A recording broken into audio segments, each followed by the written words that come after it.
The moment the word slipped out of my mouth, time seemed to stop. One simple word, one habit my heart had never forgotten, one mistake that should have meant nothing. Baby, I wasn't trying to say it. I wasn't thinking about the past. I was simply reaching for a carton of milk that was about to fall from the shopping cart in front of me. But the instant the word escaped, the woman turned around, and the entire grocery store disappeared, because the woman standing there wasn't just anyone. She was my ex-wife, and instead of looking angry, she smiled. A shy, trembling smile that I hadn't seen in years.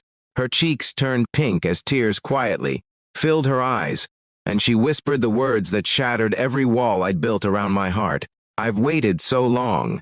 Before we begin this emotional journey, please take a second to like this video, leave a comment, share it with someone who believes in kindness and second chances, and subscribe to the channel. Your support helps us continue sharing stories that remind us love is sometimes stronger than pride. My name is Nathan, and this happened in the small town of Franklin, Tennessee. It had been 4 years since my divorce from my ex-wife, Rachel. 4 years of pretending I had moved on. 4 years of convincing everyone around me that signing those papers had been the right decision. The truth was much uglier. Our marriage hadn't ended because we stopped loving each other. It ended because life slowly buried us under exhaustion, misunderstandings, and silence. We were both working long hours, taking care of aging parents, worrying about bills, and somehow expecting the other person to understand the pain we never bothered to explain. Every small disagreement became another brick in the wall between us, until one day we looked at strangers instead of soulmates. After the divorce, I buried myself in work. I accepted every overtime shift. I bought a smaller apartment. I stopped celebrating holidays. Friends invited me to dinners, vacations, and birthdays, but I always found excuses. It was easier to be busy than to admit that every empty evening reminded me of Rachel laughing while dancing barefoot in our kitchen, or humming old songs while making pancakes on Saturday mornings. Those memories refused to disappear, no matter how hard I tried. I heard through mutual friends that Rachel had stayed in Franklin. She worked at the local library and volunteered at church food drives. They said she always smiled, but there was sadness behind her eyes. I never asked questions because I feared the answers. Maybe she had found someone else. Maybe she was happier without me. Maybe I deserved that. Then came that ordinary Tuesday afternoon. I had stopped by the grocery store after work. I wasn't thinking about anything except the long week ahead. As I reached into the refrigerated aisle, I noticed a shopping cart rolling away from someone distracted by a display nearby. A carton of eggs leaned dangerously over the edge. Without thinking, I stepped forward and caught the cart. Careful, baby. The word escaped naturally, carried by years of habit that apparently my heart had never erased. She slowly turned. Rachel. For several seconds, neither of us spoke. The fluorescent lights hummed overhead, while shoppers walked around us without realizing that 2 lives had just collided again. She looked different, yet somehow exactly the same. Her hair was a little shorter. There were tiny lines around her eyes that hadn't been there before, but her smile still had the power to quiet every storm inside me.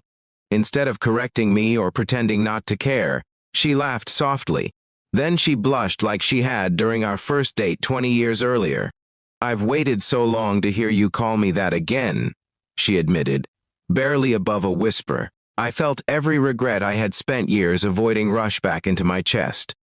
I wanted to apologize for everything all at once, but words suddenly seemed too small for the damage we had done to each other. We ended up walking through the store together, neither of us rushing to leave. We talked about ordinary things first: work, her father, whose health had finally improved, my mother's retirement, the weather, the kind of conversations people have when they're afraid to touch the real subject waiting between them. Finally, standing near the checkout lanes, Rachel looked at me with remarkable honesty. She admitted that she had never remarried. She said she had gone on a few dates, but every conversation felt incomplete because she kept comparing everyone to the man she had once promised forever. She confessed that she had prayed not necessarily for our marriage to return, but for both of us to find peace, even if that peace came separately. Her words broke something inside me. I confessed that my apartment still held the old coffee mug she bought me on our anniversary. I admitted I had never changed the emergency contact in my phone, because I couldn't bring myself to erase her name. I told her that every major accomplishment at work felt strangely empty because she wasn't there to celebrate with me. For the first time in years, we weren't defending ourselves. We were simply telling the truth. Over the next several months, we started over, not as husband and wife, but as two people learning how to know each other again. We met for coffee. We attended church services separately at first, then together. We took long walks through local parks, where conversations replaced assumptions. We apologized without keeping score. We listened without interrupting. We discovered that love hadn't disappeared during our divorce. It had simply become buried beneath years of unspoken hurt. One evening, we visited the old house we had sold after separating. New owners lived there now, but from the sidewalk we could still see the maple tree we planted during our first spring together. It had grown tall, its branches stretching confidently toward the evening sky. Rachel smiled and said that trees don't become strong because they avoid storms. They become strong because they survive them. That sentence stayed with me. Almost a year after our unexpected meeting at the grocery store, I invited Rachel to the same small park where I had proposed decades earlier. There were no expensive decorations, no photographers, no crowd, just the two of us sitting on a wooden bench as the sun settled behind the Tennessee hills. This time, there were no promises about having a perfect marriage. Instead, there was a promise to keep choosing each other, especially when life became difficult. She said yes before I could even finish asking. Our second wedding was smaller than the first, but infinitely richer. Friends who had watched our heartbreak cried openly, as we exchanged vows built not on youthful dreams, but on proven forgiveness. We understood that lasting love isn't about never falling apart. Sometimes, it's about finding the courage to build something even stronger from the broken pieces. If this story has touched your heart, please like this video, share it with someone who still believes in hope, leave a heartfelt comment, and subscribe to the channel. Your support allows these meaningful stories to reach people who may need them most. Special request: before you leave, please comment with the words, "Love deserves another chance." If this story reminded you that forgiveness can change a life. As Nathan and Rachel walked hand in hand out of the church that afternoon, they weren't celebrating a perfect ending. They were celebrating something even more beautiful, a new beginning built on humility, patience, grace, and the quiet miracle of never giving up on a heart that still remembered how to love.